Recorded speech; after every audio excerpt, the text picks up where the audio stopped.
किया था, उसके बाद अभी परीक्षाएं उसकी ली और उसके बाद अब सेकंड चरण यानी कि शारीरिक दक्षता परीक्षा की तरफ हम बढ़ रहे हैं। 1,07,079 अभ्यर्थियों को चयनित किया है शारीरिक दक्षता परीक्षा के लिए। इसमें पुरुष अभ्यर्थियों की संख्या 67,518 है और महिला अभ्यर्थियों की संख्या 39,550 है और इसमें ट्रांसजेंडर्स की संख्या 11 है।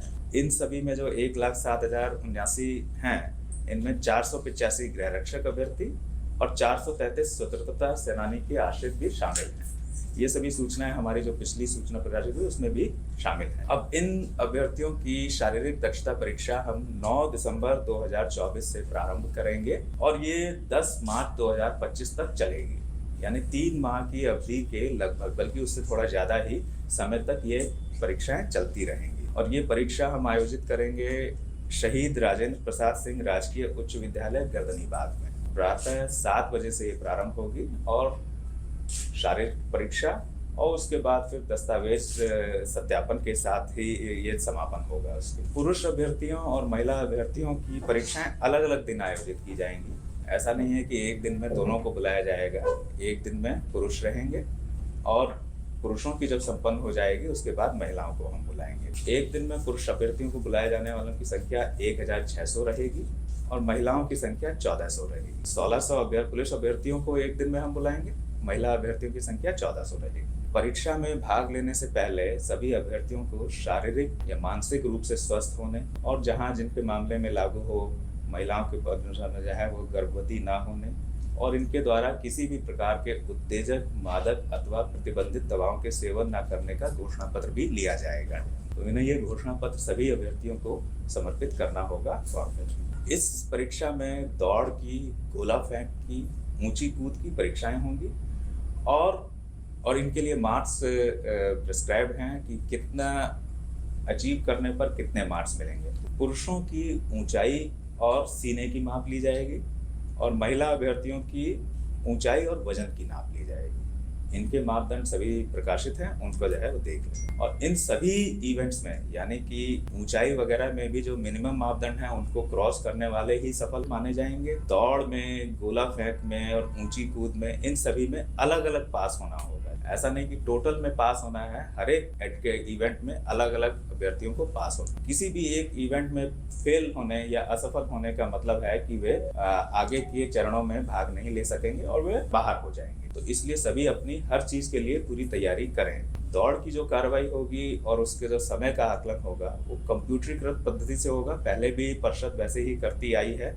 अभ्यर्थियों के पैरों में जो है वो चिप और जो है सेंसर के माध्यम से जो है इनका आकलन किया जाएगा। इसमें मानवीय हस्तक्षेप नहीं है और मानवीय हस्तक्षेप की गुंजाइश भी नहीं है कि उसमें कुछ हल्का फुल्का जो है मैनेज किया जा सके, वैसी कोई पॉसिबिलिटी नहीं है। और समय का आकलन मिनट, समय सेकंड में, सेकंड के 1000वें स्थान तक आकलन होगा।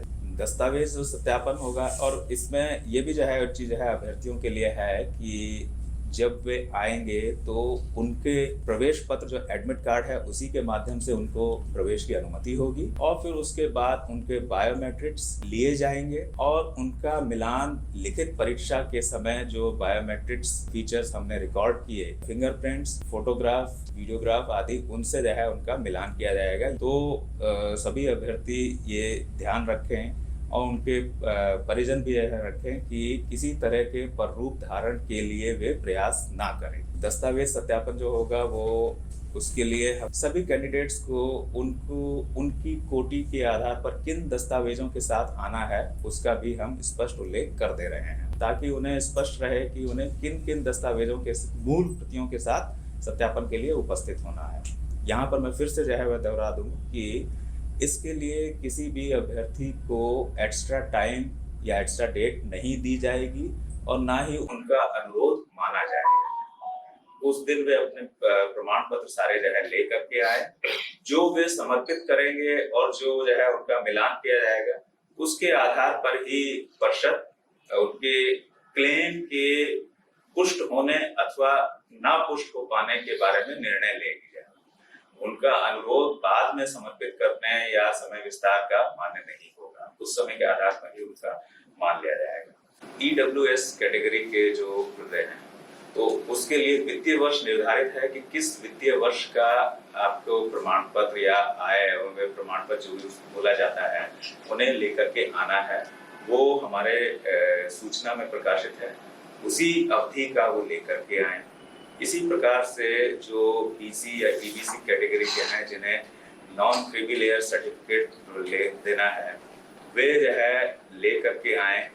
उसमें ये भी है कि यदि उनका 1 वर्ष पूर्व की अवधि का निर्गत है, उसके विरुद्ध 1 वर्ष से ज्यादा हो चुकी है अगर, तो उन्हें साथ में एक पत्र होता है 18B, उसमें घोषणा पत्र वो भी देना है जहाँ, यानी कि जिनका NCL सर्टिफिकेट 1 वर्ष से पहले का निर्गत है उन्हें सर्टिफिकेट प्लस घोषणा पत्र दोनों देना है, एक से काम नहीं चलेगा। जिनका 1 वर्ष की अवधि के भीतर का है उनका जो है उससे काम सिर्फ NCL सर्टिफिकेट से काम उनका जो है चल जाएगा। इसी तरह की और भी कई चीजें जो है विवाहित महिलाओं के बारे में